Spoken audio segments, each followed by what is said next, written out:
Vamos a no perder el tiempo, ¿verdad? Acá nunca se pierde el tiempo. Ustedes seguramente tienen el bosquejo, está muy nutrido de ambos lados. Ténganlo porque más o menos lo vamos a seguir. Vamos a hablar un poco sobre la cuestión, yo lo titulo, conozca la iglesia de la cual forma parte. Yo no voy a entrar en la cuestión de origen de la iglesia, significado de la iglesia, de esto habló el hermano Aguada hace poco tiempo, y yo creo que lo hizo magistralmente. Yo no necesito ampliar o decir algo más. Lo que vamos a hacer es cómo nació la iglesia, cómo se desarrolló y cosas de ese tipo. Eso interesa muchísimo. Así que comencemos con el nacimiento de la iglesia cristiana. Y vamos al libro de los Hechos, capítulo 1. Vamos a leer, allí tenemos todo, pero vamos a leer desde el versículo 6. Entonces los que se habían reunido le preguntaron diciendo: Señor, ¿restaurarás el reino a Israel en este tiempo? No hay que olvidar que la iglesia comenzó con los judíos, no con los gentiles.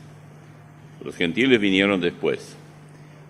Todos esos que luego aparecen, 3,000 y luego 5,000, que se entregaron al Señor o reconocieron a Jesús como su Mesías, todos ellos eran judíos.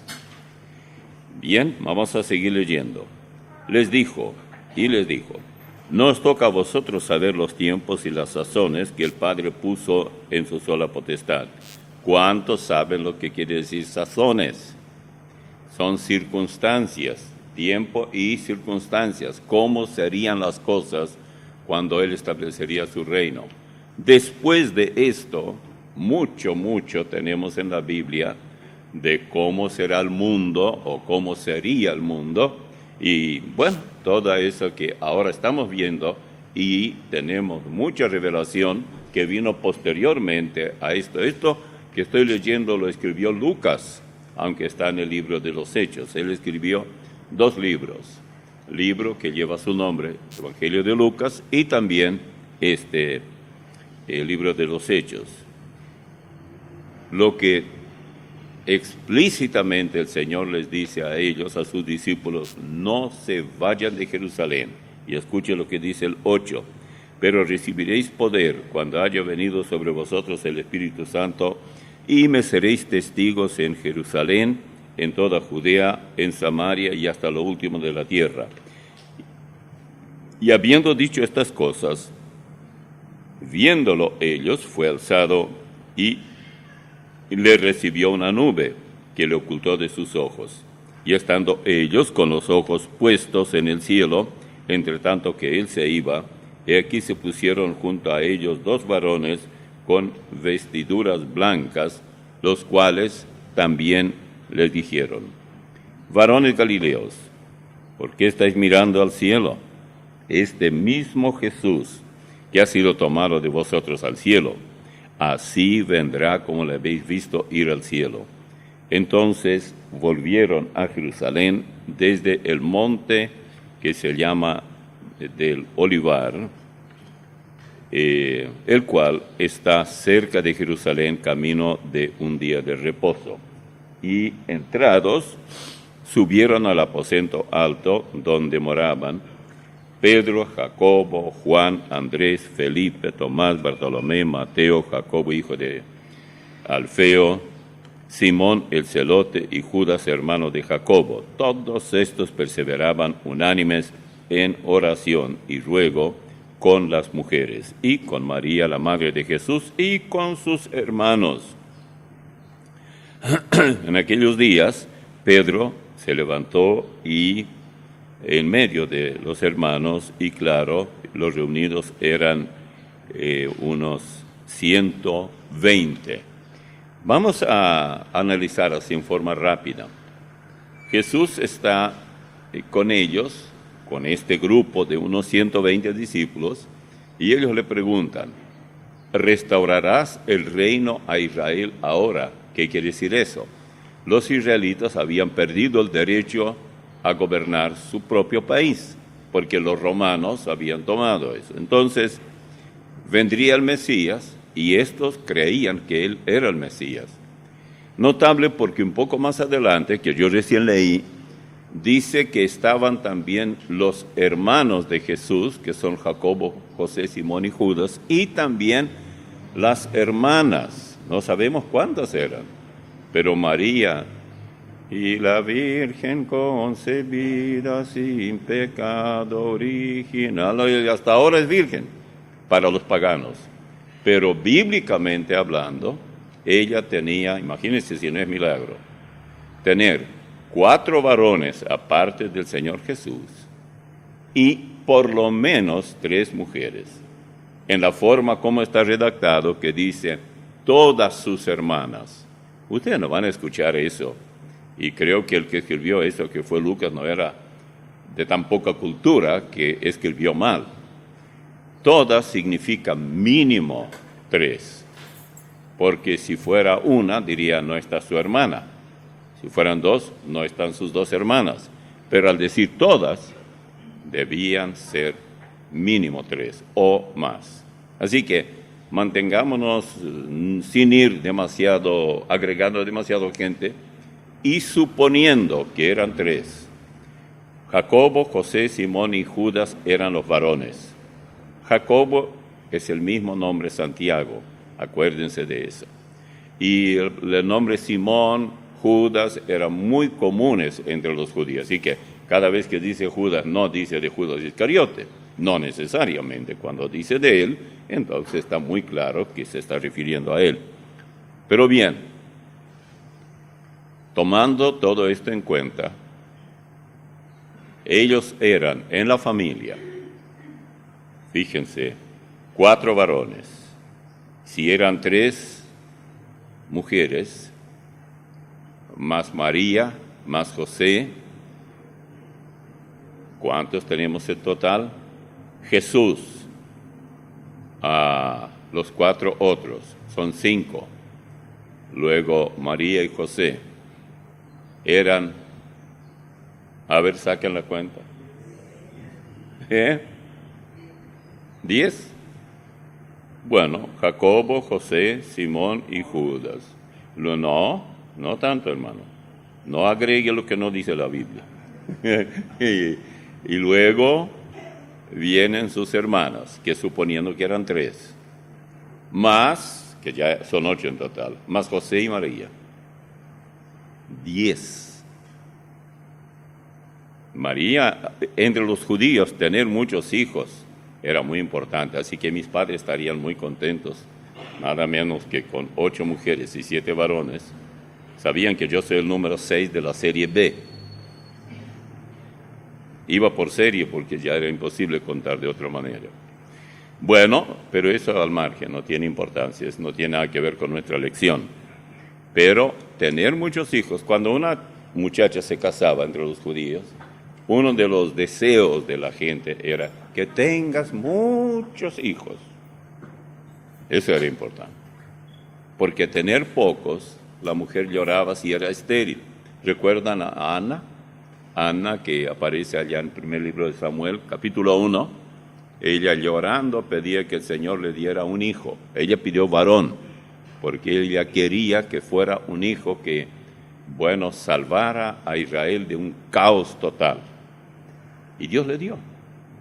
Y ella le dijo al sumo sacerdote que se burlaba de ella, soy una mujer angustiada. Por supuesto, ella deseaba ser madre. Además, otras mujeres se burlaban de una que era estéril, porque para ella siempre era de mal comportamiento. Por eso Dios la castigó. Bueno, yo no sé cuántas mujeres hoy desearían tener muchos hijos. Hoy en día no hay problema para adoptar hijos y cosas por el estilo, pero eso probablemente no es lo mejor. O sea, la mujer quiere ser madre, y aunque en un sentido un poco lejano, es madre, porque no siempre la madre es biológicamente hablando, sino la madre que cría a los hijos. porque cualquiera puede dar a luz una criatura, pero criar a esa criatura, ahí cambia. Versículos 36 al 41 de Hechos 2. Sepa pues ciertísimamente toda la casa de Israel que este Jesús a quien vosotros crucificasteis, Dios le ha hecho Señor y Cristo. Al oír esto se compungieron de corazón y dijeron a Pedro y a los otros apóstoles: varones hermanos, ¿qué haremos? Es la parte final del mensaje de Pedro, que era bien largo. Pedro les dijo: arrepentíos y bautícese cada uno de vosotros en el nombre de Jesucristo para perdón de los pecados, y recibiréis el don del Espíritu Santo. ¿Cuántas veces, y vamos a meternos esto en el coco, en la cabeza, hay algo acá muy importante, y es esto. Mucha gente dice, aquí dice, arrepentíos y bautícese cada uno de vosotros en el nombre de Jesucristo para perdón de pecados. O sea, cuando ustedes se arrepienten y se bautizan, recién entonces va a haber perdón. No es correcto interpretar así. Lo que tenemos que saber es esto. Jesucristo es un nombre compuesto. Jesús, el Cristo. Jesús es un nombre. Jesús significa Salvador. Cristo, Mesías. Quiere decir que Cristo no es un nombre propio. Es el oficio que Él vino a cumplir. Así que Jesucristo, las personas, para saber que la persona de los judíos realmente aceptó a Jesús como el Mesías, tenían que bautizarse en el nombre de Jesucristo. Por eso cuando nosotros bautizamos decimos en el nombre del Padre y del Hijo y del Espíritu Santo.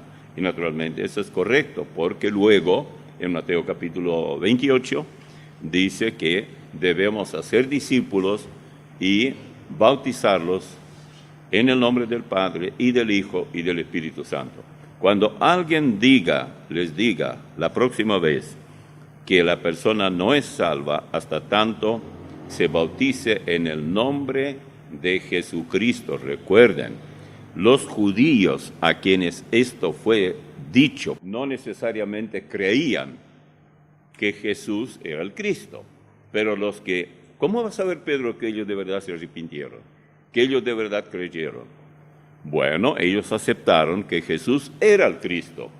Una cosa muy parecida aparece en el capítulo 8 de Hechos, cuando, vamos a ver ese texto, aunque ustedes no lo tengan ya en este momento, pero no importa. En el capítulo 8 dice, porque aquí es donde Felipe está evangelizando a ese etíope, que era de la parte de África, parte norte de África. Él fue al templo, era judío, y fue a ver si se fortalecía espiritualmente. Noten el versículo 37, Felipe es el que le habla y dice, Felipe le dijo, si crees, vamos a leer del 35. Entonces Felipe, abriendo su boca, estaba hablando con este etíope, abriendo su boca y comenzando desde esta escritura, y la escritura era, como oveja a la muerte fue llevado, y como cordero mudo delante de el que lo trasquila, así no abrió su boca. En su humillación no se le hizo justicia, mas su generación, ¿quién la contará? Porque fue quitada de la tierra su vida. Respondiendo el eunuco, que era el evangelizado, estaba haciendo obra personal aquí Felipe, dijo a Felipe, te ruego que me digas, ¿de quién dice el profeta esto? ¿Qué profeta? Isaías. ¿De sí mismo o de algún otro?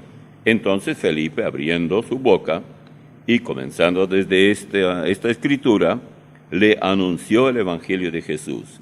Y yendo por el camino, llegaron a cierta agua. Y dijo el eunuco, aquí hay agua, ¿qué impide que yo sea bautizado? Y noten la respuesta de Felipe. Felipe le dijo, si crees de todo corazón, bien puedes. Y respondiendo dijo, creo que Jesucristo es el Hijo de Dios. Él, no es Él. Aquí, todo lo otro de capacidad de ser hijo de Dios, nosotros también somos hijos de Dios. Pero nuestro Señor Jesucristo era Él, el único, singular, el Hijo de Dios. Pero noten de nuevo que Jesucristo, con esto Él está diciendo, yo creo que Jesús es el Mesías. Entonces, claro, los versículos siguientes dicen que ellos, el etíope mandó parar el carro y ambos descendieron al agua y este nuevo salvo cristiano fue bautizado. Es tanto lo que uno aprende cuando comienza a leer la Biblia, la palabra de Dios, que es muy difícil que alguien lo confunda, porque es imposible. Y ahora vamos a saltar al versículo 36, capítulo 2, 36 y 41. Sepa pues ciertísimamente a toda la casa de Israel que a este Jesús, a quien vosotros crucificasteis, Dios le ha hecho Señor y Cristo. ¿Ve? Jesús fue hecho por Dios, Señor y Cristo. Al oír esto, se compungieron de corazón y dijeron a Pedro y a los otros apóstoles, varones hermanos, ¿qué haremos? Pedro les dijo, arrepentíase y bautícese cada uno de vosotros en el nombre de, ¿cómo dice allí? Otra vez la misma cosa, Jesucristo. No dice en el nombre de Jesús, Jesucristo. Es tan importante que nos metamos eso en la cabeza. Yo espero que esto haga tal revolución en cada uno de ustedes que de aquí en más ningún testigo de Jehová o testigo de la mentira los engañe, porque este es un argumento muy fuerte. Todas las veces que dice Jesucristo es Mesías, Cristo es el Mesías, Jesús es su nombre, Salvador, Mesías, para perdón de los pecados, y recibiréis el don del Espíritu Santo, porque para vosotros es la promesa, versículo 39, y para vuestros hijos y para todos los que están lejos, para cuantos el Señor nuestro Dios llamare. Y eso de lejos podrían ser tanto en distancia como cronológicamente. Nosotros estamos entre los que estuvimos lejos, pero ahora la cosa ha cambiado. Y con otras muchas palabras testificaba y les exhortaba diciendo, sed salvos de esta perversa generación. Así que los que recibieron su palabra fueron bautizados y se añadieron aquel día como 3,000 personas. Pregunta, ¿en qué nombre o nombres ellos fueron bautizados? ¿Plural o singular? En el nombre de Jesucristo. ¿Tiene esto importancia? ¿Por qué no decir en el nombre de Jesús? Están los Only Jesus, solo Jesús. Es toda una herejía que ha sido montada hace años ya y tienen muchas otras herejías y una de ellas es solo Jesús. Pero ¿saben qué? Yo he llegado a la conclusión que aun cuando muchos predicadores saben esto, pero no quieren perder gente, mejor dicho, no quieren perder dinero. Porque si usted comienza a decir cosas que a alguien le choca, que ha creído erróneamente y por muchos años se ha cobijado en el engaño, se va a ir. ¿Y qué cree usted? ¿Le va a dejar la billetera y la chequera y ya todos los cheques firmados para que usted siga mamando del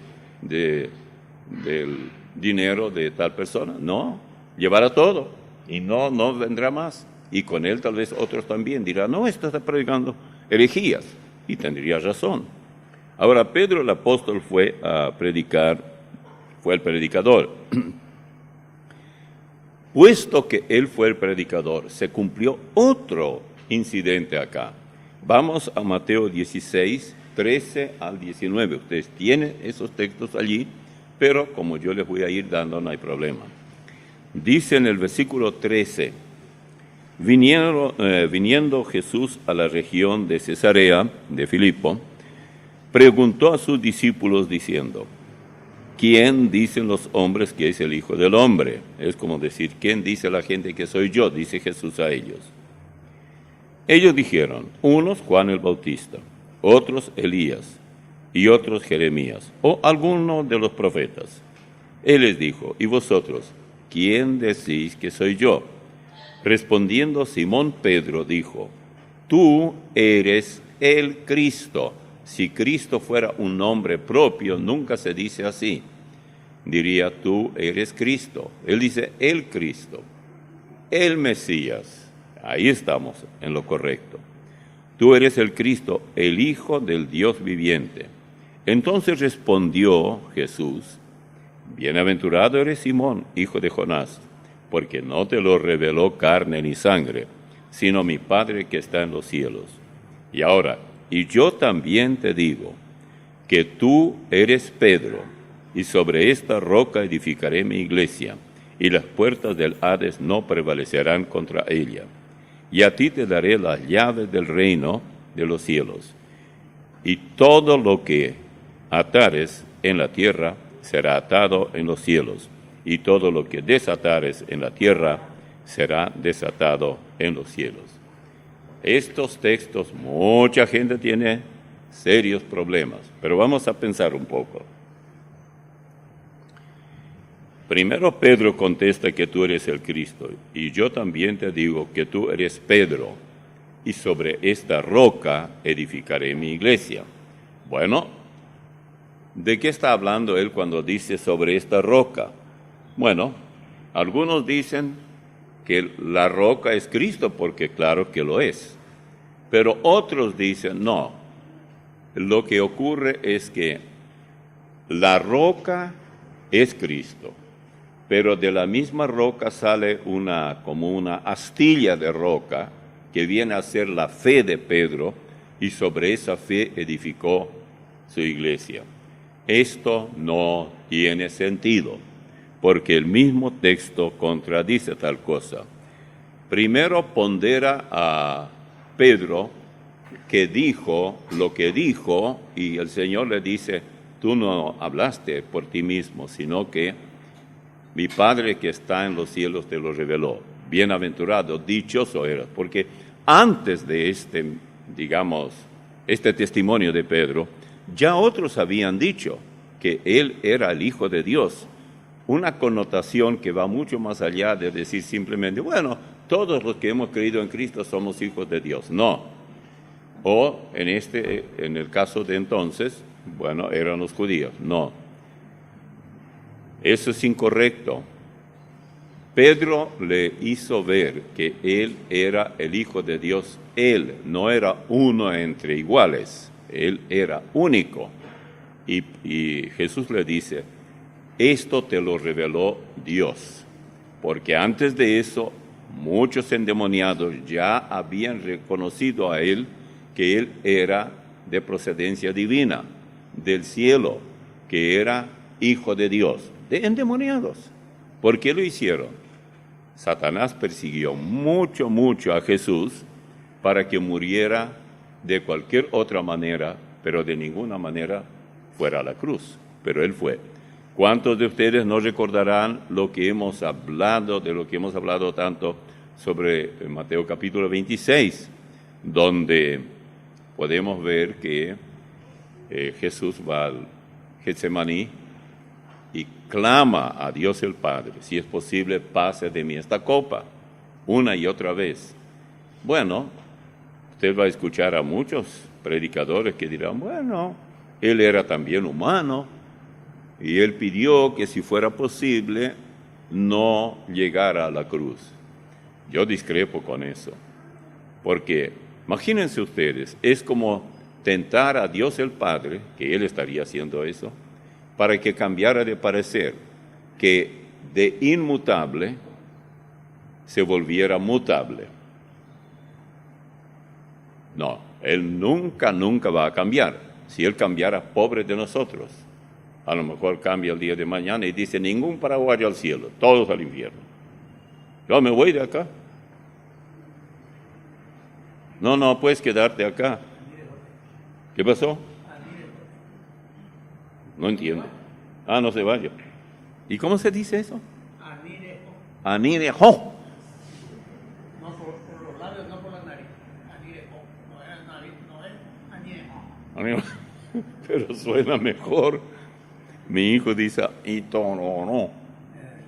Y suena muy bien. Sí, pero no importa. ¿Qué culpa hay? Bueno, no. Yo no tengo ningún interés de eso. Yo sé que el Señor es inmutable. Él tiene varios atributos y uno de ellos es su inmutabilidad. Nunca cambia. Pero cuando Jesús dice aquí, te daré las llaves del reino. Por eso dicen que Pedro siempre anda con muchas llaves. Y entonces abre las puertas, no sé si a brasileños, pero así. Un montón de llaves. Y viene un hermano Godoy. A ver cómo te llamas. Y ya entra al cielo. Y cosas por el estilo. Entonces dicen, Pedro, da entrada. No, eso no es lo que se enseña, por favor. Mire, cuando pensamos un momentito, y lo mejor es cómo Pedro abrió la puerta. Bueno, notable porque Jesús no se limitó a los judíos. Él abrió la puerta al reino de los cielos, nuestro hermano Pedro, pero luego también hizo lo mismo con los gentiles. Por ejemplo, te daré las llaves, dice el versículo 19, del reino de los cielos, y todo lo que atares en la tierra será atado en los cielos, y todo lo que desatares en la tierra será desatado en los cielos. ¿Dónde se cumplió eso? Es lo que ahora estamos hablando. Esa fue la primera vez que Él abrió la puerta. Fue el día de Pentecostés, cae el Espíritu Santo, o sea, viene el Espíritu Santo, Pedro habla con gran poder y en ese momento entraron por la puerta abierta ahora, gracias a Pedro que les abrió usando la llave de la predicación clara del Evangelio. Y les hizo ver a sus propios paisanos, vamos a decirlo así, a los propios judíos, y él también era judío. Esto es, y cuando ellos se dieron cuenta el poder que él tenía y la forma como hablaba, se dieron cuenta que no tenían otra alternativa, por eso dijeron, ¿qué haremos? Y bueno, él dice, arrepiéntanse y bautícese cada uno de vosotros en el nombre de Jesucristo. El Mesías es el Jesús al que ustedes crucificaron. Así de sencillo. Bueno, entonces él usó la llave. Pero si vamos de aquí, ¿qué pasó con nosotros los gentiles? Ninguno de ustedes es judío, hasta donde yo sé. Bueno, entonces, ¿qué en cuanto a nosotros? ¿Cuándo los gentiles comenzaron también a ser parte de la iglesia? Notable, porque el mismo Pedro hizo el mismo trabajo para con los gentiles. Noten en Hechos 10, voy a leer versículos 1 al 6 y 44 al 48. Dice, había en Cesarea un hombre llamado Cornelio, centurión de la compañía llamada la Italiana, piadoso y temeroso de Dios, con toda su casa, y que hacía muchas limosnas al pueblo y oraba a Dios siempre. Este vio claramente en una visión, como la hora novena del día, que un ángel de Dios entraba donde él estaba y le decía, Cornelio. Él, mirándole fijamente y atemorizado, dijo, Señor. ¿Qué es Señor? Y le dijo, tus oraciones y tus limosnas han subido para memoria delante de Dios. Envía pues ahora hombres a Jope y haz venir a Simón, el que tiene por sobrenombre Pedro. Posa, o sea, se hospeda en casa de cierto Simón curtidor, que tiene su casa junto al mar. Él te dirá lo que es necesario que hagas. Es notable esta parte porque noten esto. Tenemos a Cornelio, que es gentil, él era romano, no era judío, pero tenía una vida tal que Dios envía un ángel.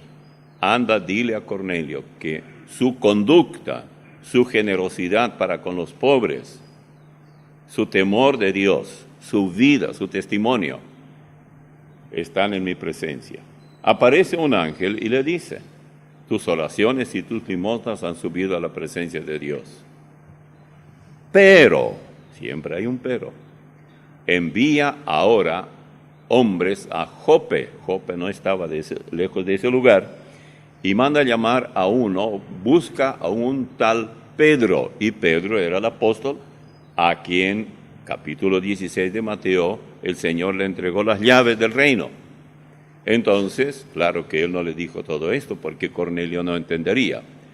Bueno, cuando él llegó, Pedro, no era problema ninguno para entender el asunto. Dice que Pedro, mientras aún hablaba, Pedro, versículo 44, estas palabras, el Espíritu Santo cayó sobre todos los que oían el discurso. Y los fieles de la circuncisión, esto es, los judíos, que habían venido con Pedro, se quedaron atónitos, estaban sorprendidos de que también sobre los gentiles paganos se derramase el don del Espíritu Santo, porque los oían que hablaban en lenguas y que magnificaban a Dios. Entonces respondió Pedro: ¿puede acaso alguno impedir el agua para que no sean bautizados estos que han recibido el Espíritu Santo también como nosotros? Y mandó bautizarlos en el nombre del Señor Jesús. Es el único lugar donde dice directamente nombre del Señor Jesús, porque ya evidentemente ellos habían reconocido que Jesús era el Mesías. Entonces le rogaron que se quedase por algunos días. Bien, vamos a ver algunos detalles aquí. Uno de ellos es que el Espíritu Santo se derramó sobre ellos.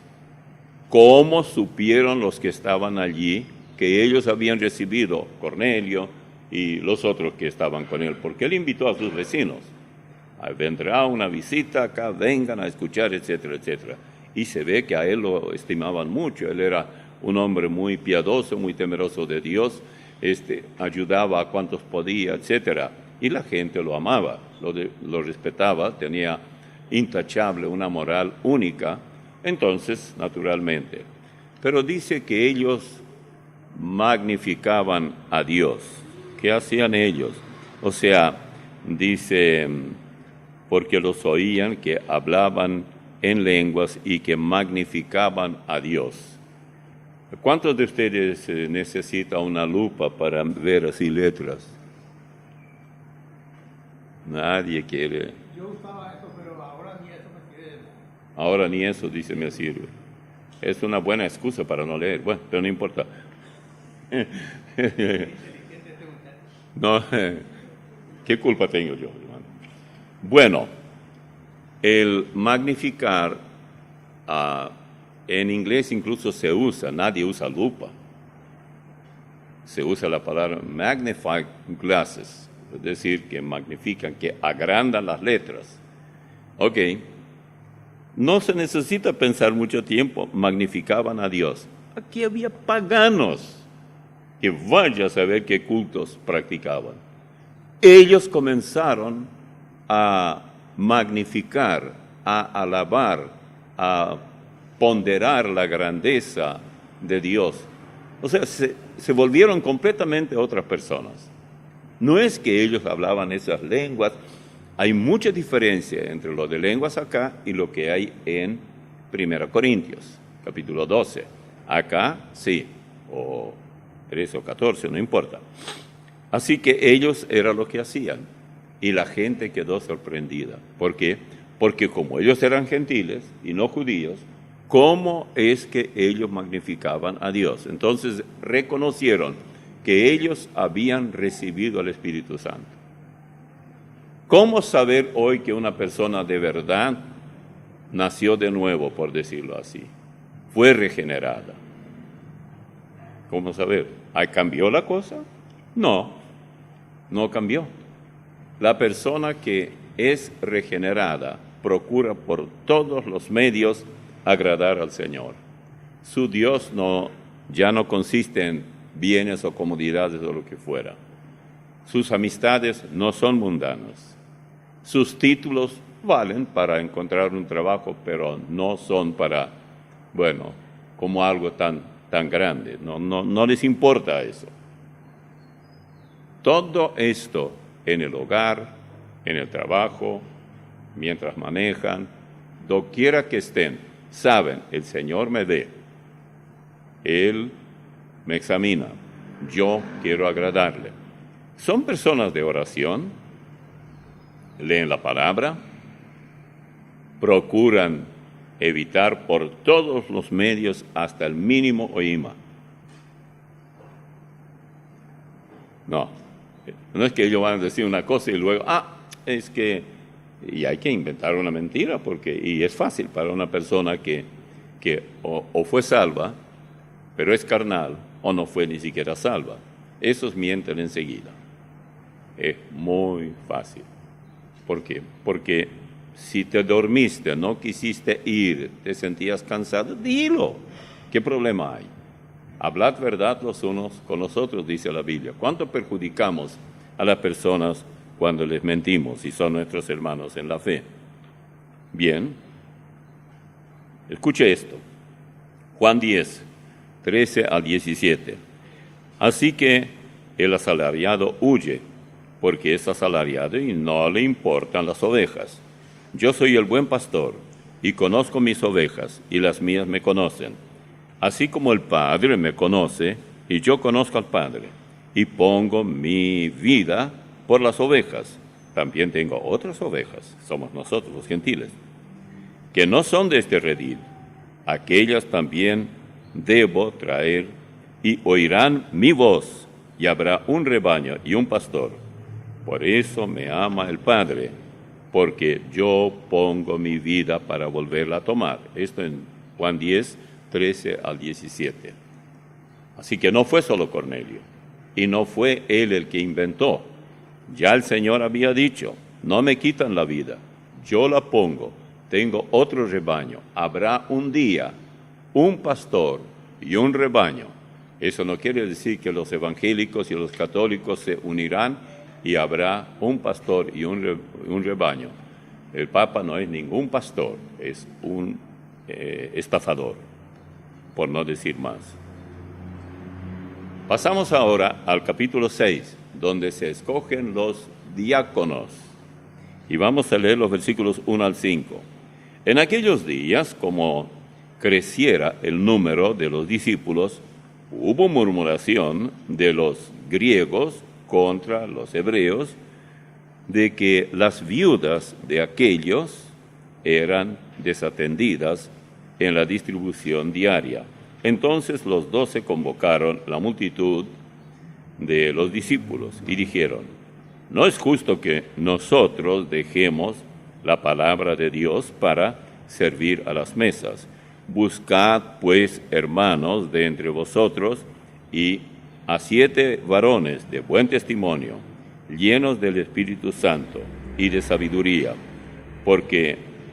a quienes encarguemos de este trabajo. Y nosotros persistiremos en la oración y en el ministerio de la palabra. Agradó la propuesta a toda la multitud, y eligieron a Esteban, varón lleno de fe y del Espíritu Santo, a Felipe, a Prócoro, a Nicanor, a Timón, a Parmenas y a Nicolás, prosélito de Antioquía. Estos eran. Ahora notemos que se requería de los diáconos que se mencionan 2 requisitos: de buen testimonio, llenos del Espíritu Santo. Uno escucha el tema de la plenitud o llenura del Espíritu Santo y un predicador puede dar vuelta y vuelta y vuelta y vuelta y uno escucha con toda la atención posible y dice, estaba esperando que aclare de qué se trata. Y no hay. Primero recordemos que allá en Juan 3:34 dice que Dios no da el Espíritu por medida. O sea, Él le da el Espíritu Santo en su totalidad. Usted no puede recurrir a una tal llenura. No es posible. Cuando dice la Biblia, sed llenos del Espíritu, tenemos que estudiar entonces, porque es un imperativo. ¿Qué es lo que quiere decir con eso? Para eso, vamos a 1 Timoteo. Es la única forma que yo encontré, la mejor manera para hacer un tema, una doctrina tan importante al alcance de todos. Fíjense, ocurre que Pablo escribe a Timoteo en el capítulo 3, claven su vista en el versículo 1. Palabra fiel si alguno anhela obispado, que es lo mismo que pastorado, buena obra desea.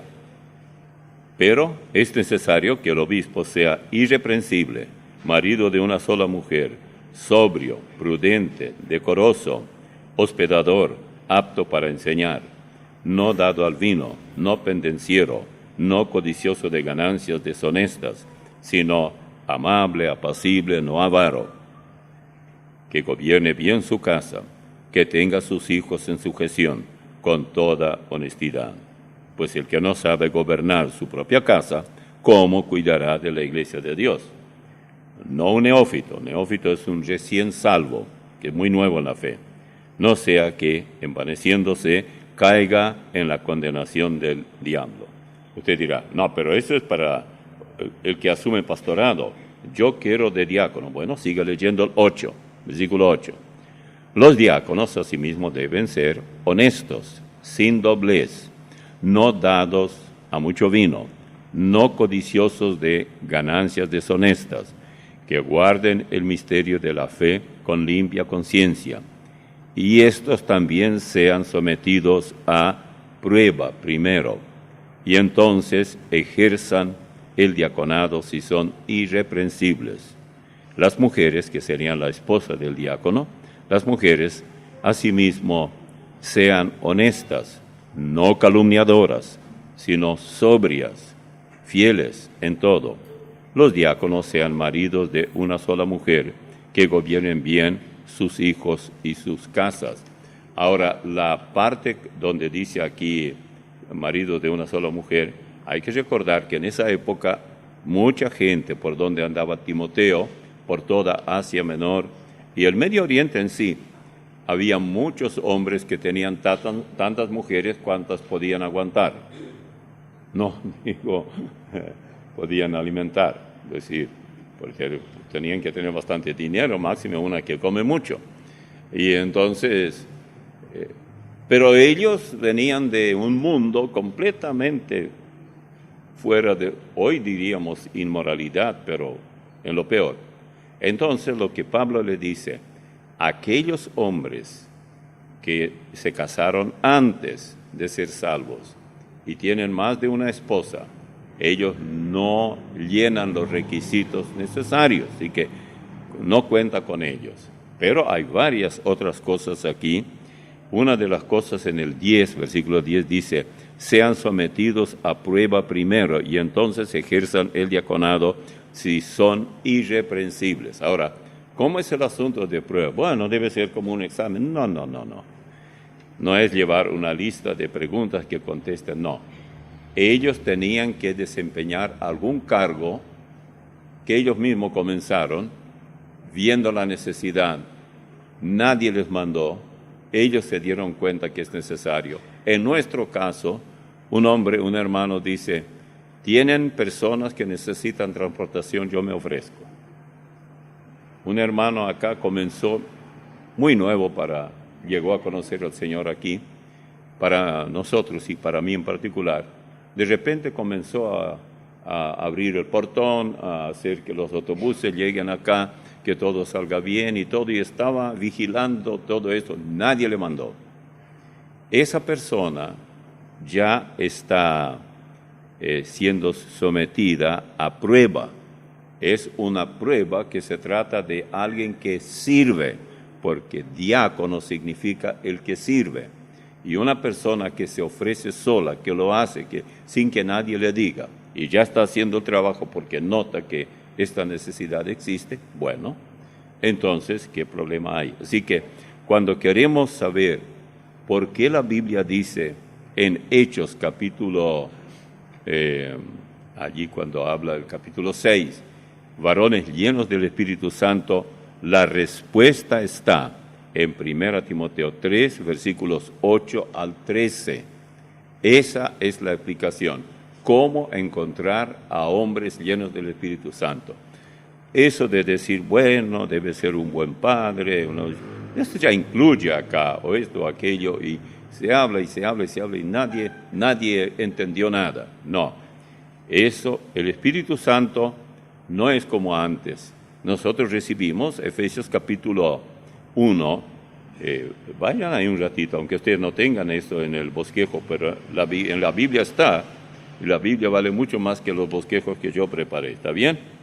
Dice, versículo 13 del capítulo 1 de Efesios 1, 13, en él también vosotros, habiendo oído la palabra de verdad, el evangelio de vuestra salvación, y habiendo creído en él, fuisteis sellados con el Espíritu Santo de la promesa, que es las arras de nuestra herencia hasta la redención de la posesión adquirida para alabanza de su gloria. Permítanme parafrasear esto.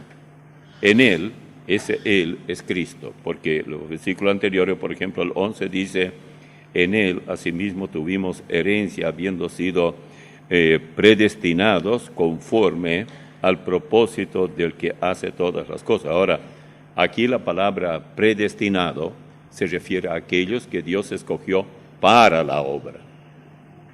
Para la salvación, todos bienvenidos, pero ocupar cargos, no. Así de sencillo.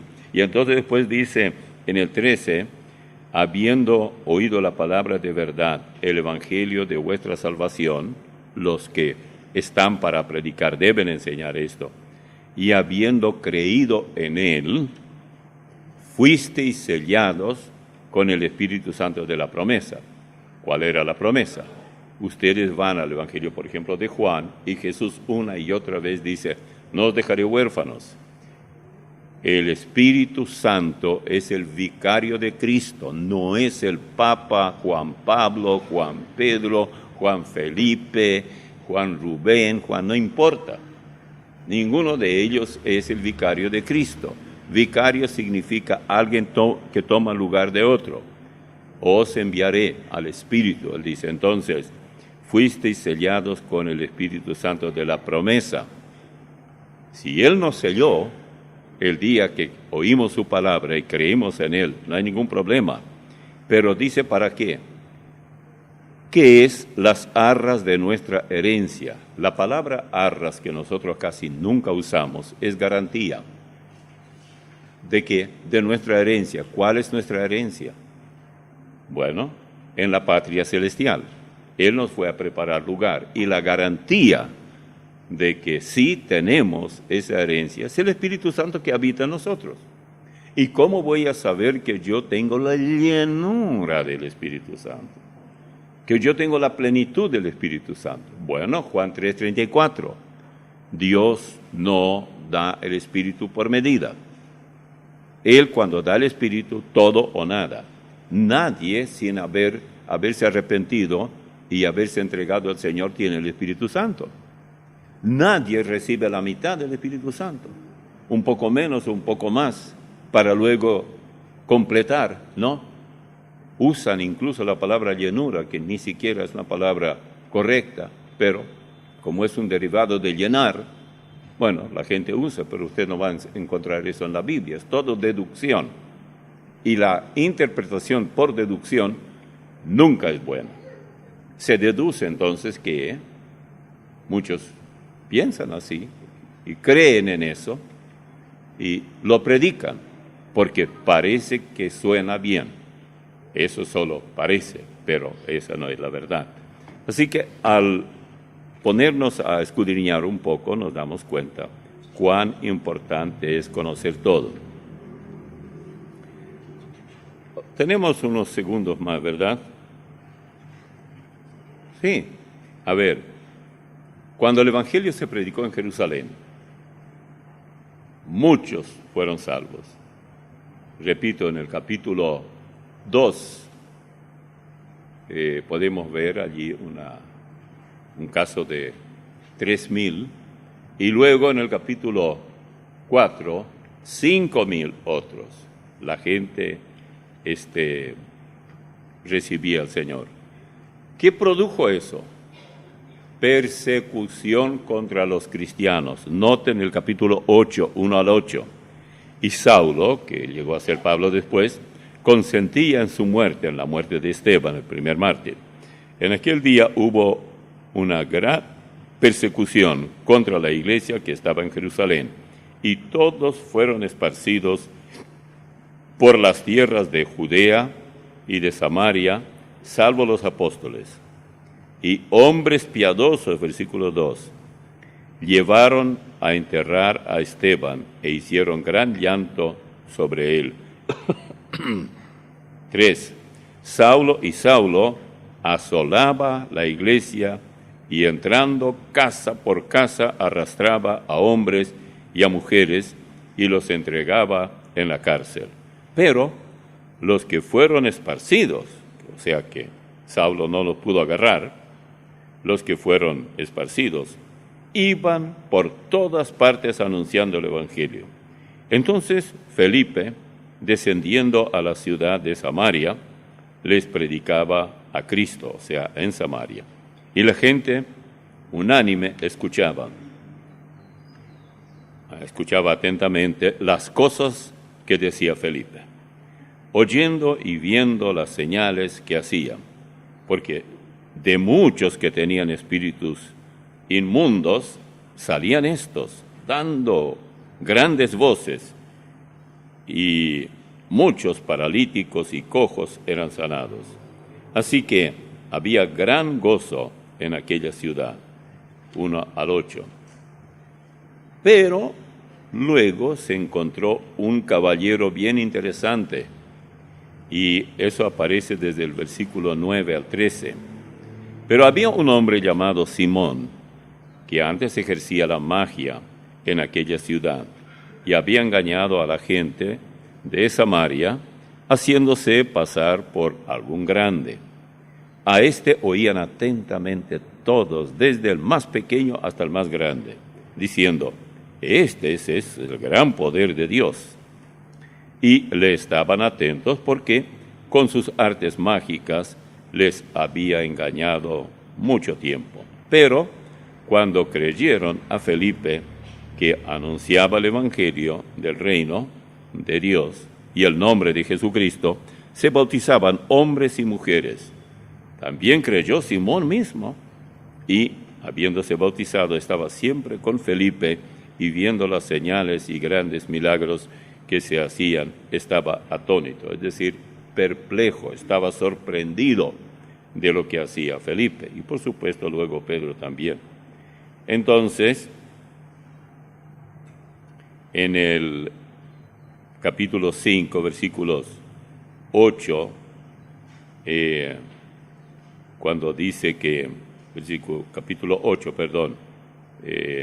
versículos 26 en adelante, dice: un ángel del Señor habló a Felipe diciendo: levántate y ve hacia el sur, por el camino que desciende de Jerusalén a Gaza, etc.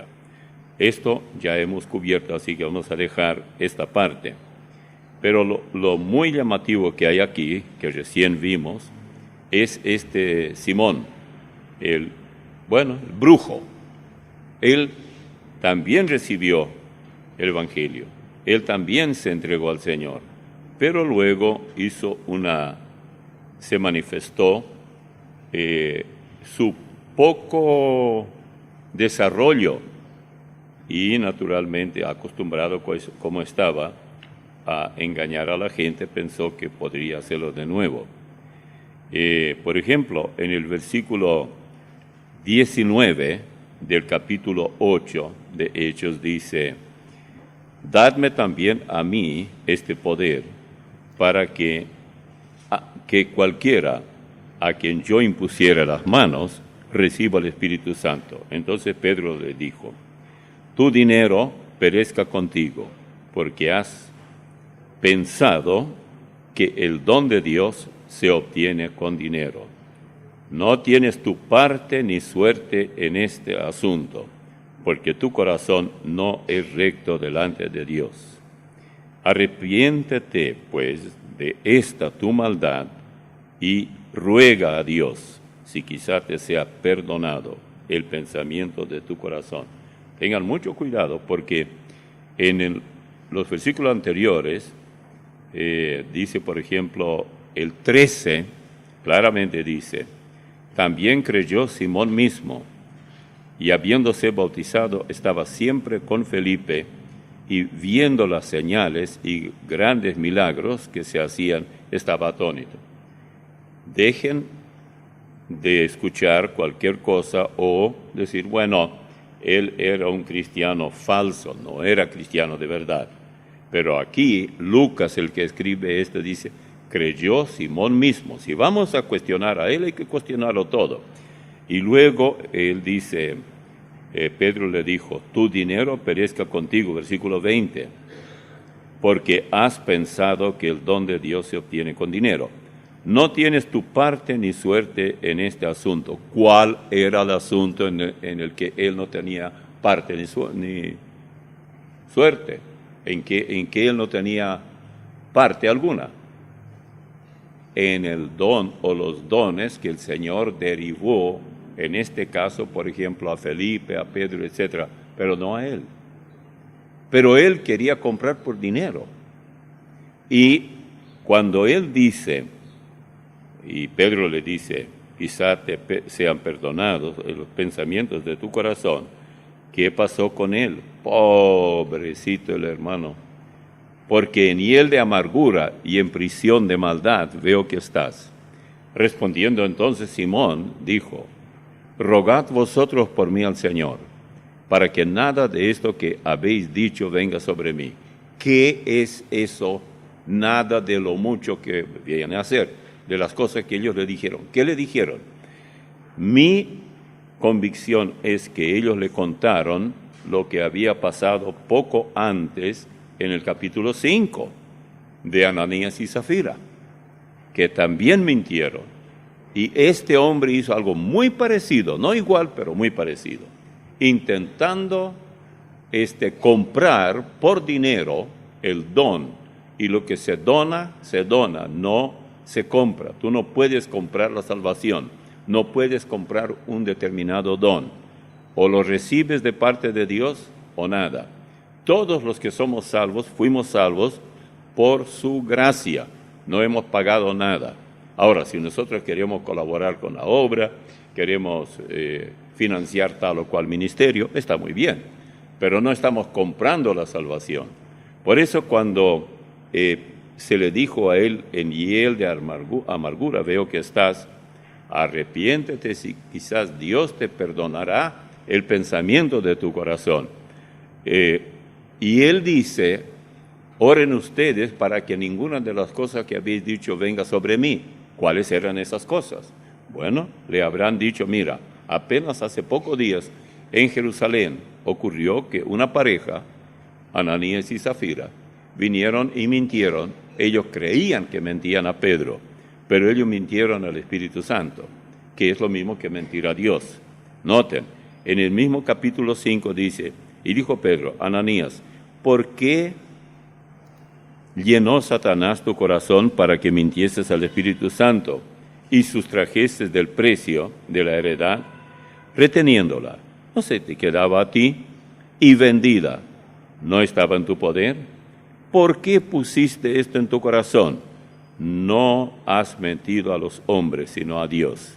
Al oír Ananías estas palabras, cayó y expiró, murió. y vino un gran temor sobre todos los que lo oyeron.